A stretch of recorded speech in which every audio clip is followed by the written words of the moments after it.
A fool's errand is a task which is almost impossible.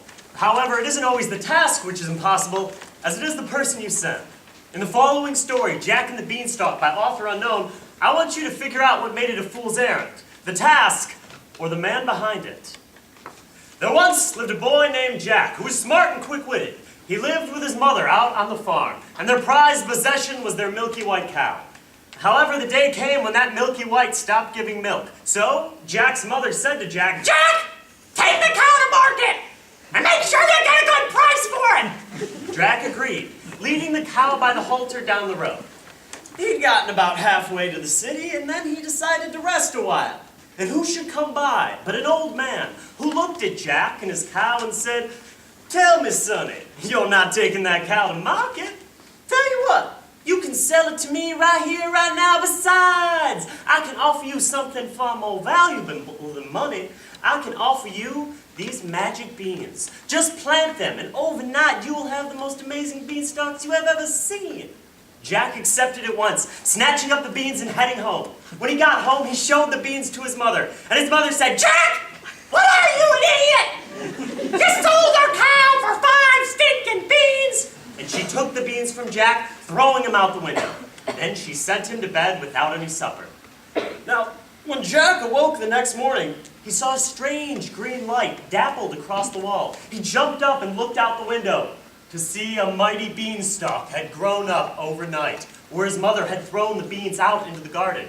Quick as a lick, he jumped out that window and started climbing. When he reached the top, what he saw was a long road laid out across the clouds, leading to a mighty castle, and from that castle, emanating the smell of bacon. Now, Jack hadn't had dinner the night before, and so he was quite hungry. So he headed out for the castle.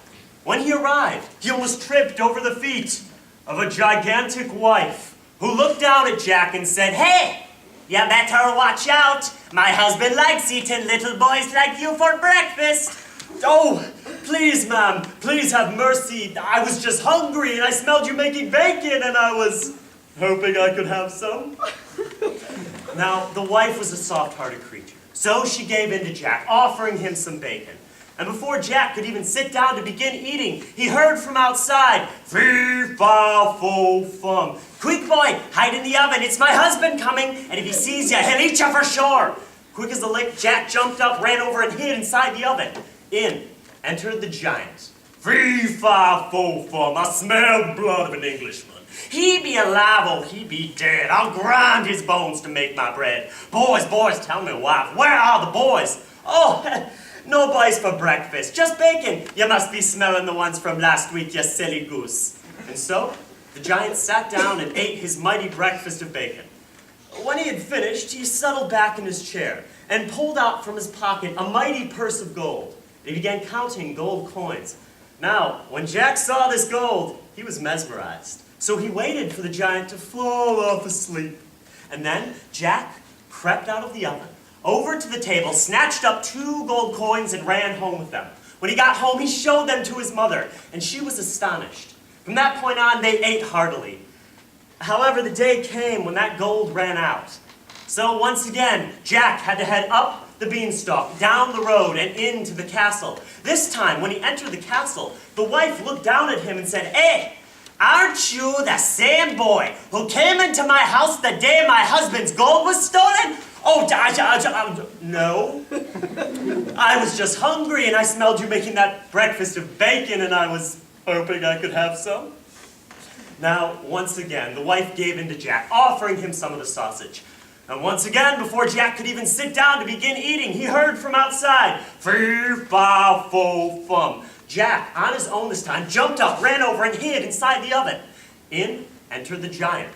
"Fee-fa-fo-fum. I smell the blood of an Englishman. He be alive or he be dead. I'll grind his bones to make my bread. Boys, boys, tell me, wife, where are the boys?" "Oh, no boys for breakfast, just sausage. Oh, sit down and eat, you silly buffoon." And so the giant did. And this time, when he finished, he pulled out from beneath his chair a pure white hen. He set the hen before him, and he commanded, "Lay." And it laid a solid gold egg. And when Jack saw this, he was enchanted. So he waited for the giant once again to fall off asleep.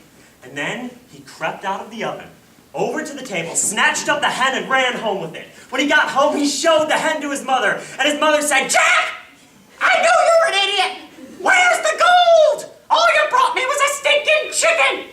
In response, Jack set the chicken before his mother and commanded, "Lay." And it laid a solid gold egg. And from that point on, Jack and his mother lived in luxury. However, the day came when Jack became bored. So once again, he headed up the beanstalk, down the road, and into the castle. This time, when he entered the castle, no one was to be found. He searched high and he searched low, looking for treasure, adventure, but found none. Eventually, he was getting a little hungry, so he began to nibble on a bread loaf which had been left out on the counter.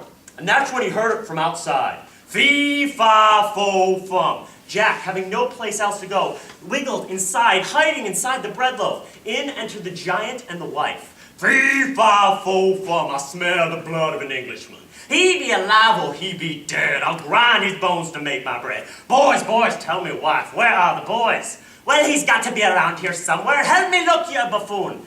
They searched high and they searched low, but they didn't look inside the bread loaf. Eventually, they gave up. The wife went outside, and the giant sat down in front of his mighty table. This time, out of his jacket, he pulled a beautiful harp with a woman on it. He set it before him, and he commanded, "Play." And it played the most beautiful melody Jack had ever heard. And that's when Jack knew that he needed it. So he waited for the giant to fall off asleep. Then he squirmed his way out of the bread loaf, crept over to the table, snatched up the harp, and began to run home. But this time, the harp cried out, "Please, master, save me!" The giant jumped up, roaring, "Fee-fa-fo-fum!" Jack ran out the door and down the road. He got to the edge of the beanstalk, hurled the harp off the edge. The giant was close on his heels, and Jack began to climb, the giant just above him. When he got to the bottom, he snatched up an axe, and he swung, and crack! Beanstalk and giant fell, hitting the ground with a tremendous thud. Neither of them ever got up again, and the harp had been smashed beyond repair from the fall. But Jack had learned his lesson, and he never again ventured far from his house or his mother, ever again.